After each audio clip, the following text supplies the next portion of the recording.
Operator, bir narsa ko'rsataman hozir. O'zbeklar hamma ishi uddasidan chiqqan. Tomda bedana boqqani ko'rdik, qulpinoy yetishtirganini ko'rdik, tovuq boqqani ko'rdik, lekin bugungi ko'rsatadigan narsamiz juda antiqa, yuringlar.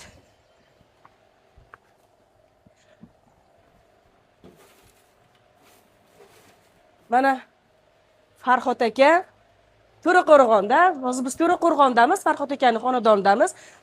Farhod aka yo'q imkoniyatdan sharoit qilib, tomda qo'y boqyaptilar. Farhod aka hormang. Bu g'oya qayerdan kelib qoldi sizga? Bu g'oya endi sharoitdan kelib chiqib, uyimizda bu joy yo'qligi uchun tomga shuni joyladik. Nechta qo'yingiz bor? Hozircha 12 ta. Qiyin emasmi boqish? Issiq Yo'q. emasmi? Biznikilar darabda o'zbekchilikda hidi bu yomon bo'lib ketadi deydi, boshqa bo'ladi. Qanaqa buni sharoiti? Hidlari mana ventilyatsiyalar qilib qo'yganmiz. Tepaga ko'tarilib ketadi, hidi yo'q. Tomda nabrot oson bo'lsa kerak, hidi yuqoriga ko'tarilib ketadi. Tomda tem bo'la yaxshi. Hid umuman bilinmaydi. Necha bosh edish? 12 bosh, ha? 12 bosh. Zoti qanaqa bo'ladi? Hisori.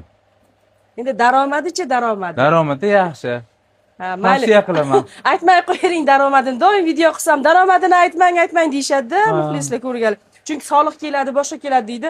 Xudo xolasa biz syomka qilgan, reportaj qilgan yo'nalishlarda soliq kelmaydi. Xotirjam bo'linglar.